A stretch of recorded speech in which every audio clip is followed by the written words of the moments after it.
Let's go back to one of our top stories for today, and that's the backlog in psychiatric evaluations for accused facing various criminal charges. Persons in the Northern Cape has become a cause for concern, and this leads to multiple court postponements and delaying the criminal proceedings. According to the Provincial Health Department, the current state of affairs is caused by shortage of staff, while there are vacancies for psychiatrists in the province. And for more on this, we're now joined by Themba Ngceza, one of a father to one of the victims in the Northern Cape, and he joins us via our telephone line for more on this discussion. Mr. Ngceza, thank you so much for joining us this evening here on SABC News. I mean, just looking at the statistics coming out from the Northern Cape province, and I mean, it says that the Provincial Mental Health Hospital only operates with 2 psychiatrists. I'm sure this is a major concern for people like you who are waiting to get justice. My sister, my heart is broken. It's 8 months, or I think it's 8 months or 9 months. I'm still waiting for my son, justice for my son. Every time when I go to the court, the case was go back, we got another date.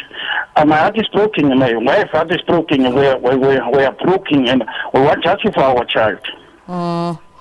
And, you know, Mr. Ngceza, you as a family, I'm sure, have been suffering and, you know, going through this ordeal. And, you know, you are looking at getting closure for what has taken place in concern with your son.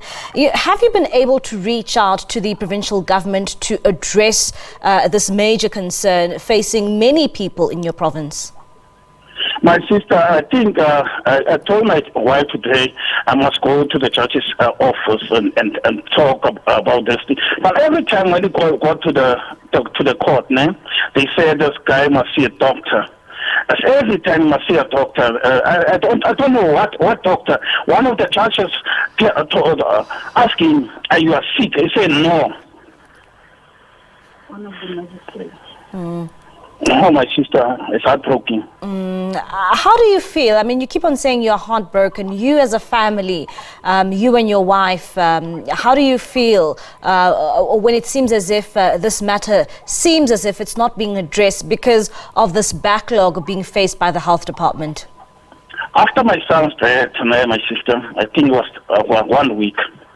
I got a heart attack. After the heart attack, I don't know what is going on with me. My feet are swelling, everything. After my son, I got a heart attack. And how would you like this matter to be addressed, Mr. Ngceza? I want justice must this matter must finish. This guy must come in front of the judge and talk. This guy didn't talk. How traumatizing has this been to your family, Mr. Themba? I know that you're saying that you even got a heart attack in the process and your feet keep on swelling. You know, how traumatizing has this been for you and your family? No, my sister, I didn't know what I can say. My wife didn't sleep at night. My son did, the biggest son didn't cope at work. It's a problem in our house. After, and then when we go to court, you come at court, you want justice for your son, and so you hear the case go back for another date. It's heartbroken.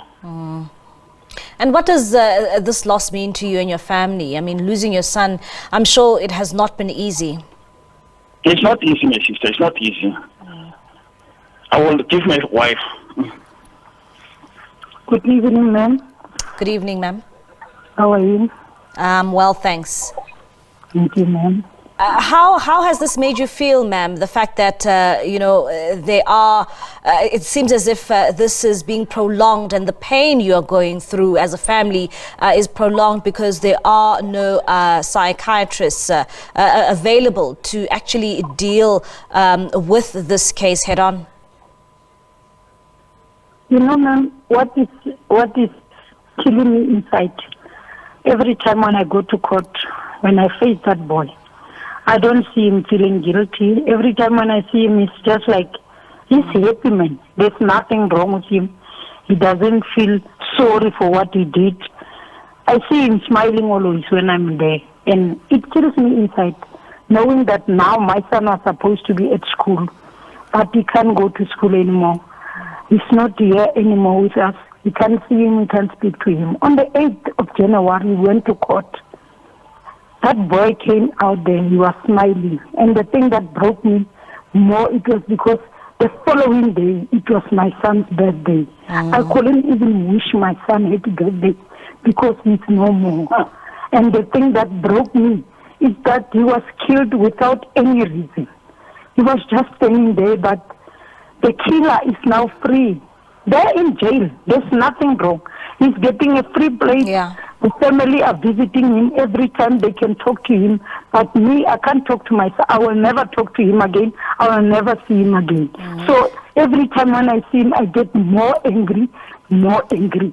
It hurts so much inside the house every time when I go out. When I came back, I'm feeling that I can see my son. I wish I can see my son or talk to him, but he's no more. You know, today, sometimes when I wake up in the morning, I will wake up and feeling much better.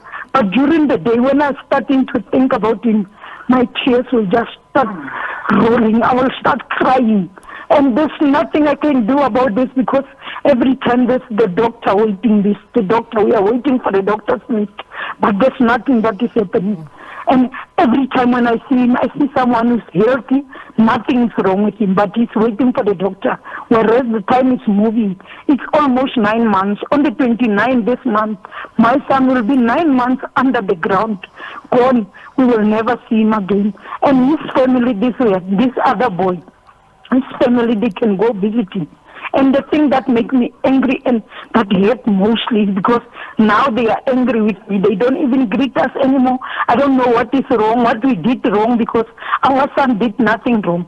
He is the one who's wrong because he murdered my son without any reason. And after that, we are the one that are guilty now. We are the one who's supposed to be feeling guilty because he's in jail. I can't feel guilty for someone who killed my son without any reason. If my son was wrong, I don't think it was the way to act if he was wrong. I'm really sorry. Nothing is happening. I'm still waiting and waiting. Every month I have to go to court. Like this month, next week I'll be in court. I'll see that boy again. It will remind me of my son who's no more. It will remind me that I will never speak to my son. My son will never go to school again. When I see his friend going to school in the morning, I'm starting to cry. Every time the people will say to me, just be strong, it will be all right. But how will it be all right when the murder, the killer is there and he's happy, there's nothing, and he's just sitting there enjoying himself. I know in jail people they are not getting any troubles. He's safe there. Whereas my son is gone. And ma'am, I'm really sorry for what you and your family are going through, and I hope that this reaches the relevant authorities, especially in the Northern Cape, to try and address this problem that is facing the Northern Cape. In particular, they're only operating with 2 psychiatrists, and you are saying that it will be at least now 9 months since you're being given the same message by the courts, saying that he still needs to go to the hospital, of course, that they being the perpetrator and the accused in your son's death. That is the Ngceza family, who is one of the victims here in the Northern Cape, talking about, the impact of the fact that there's only 2 psychiatrists available in the Northern Cape, and of course causing a major backlog there when it comes to criminal cases.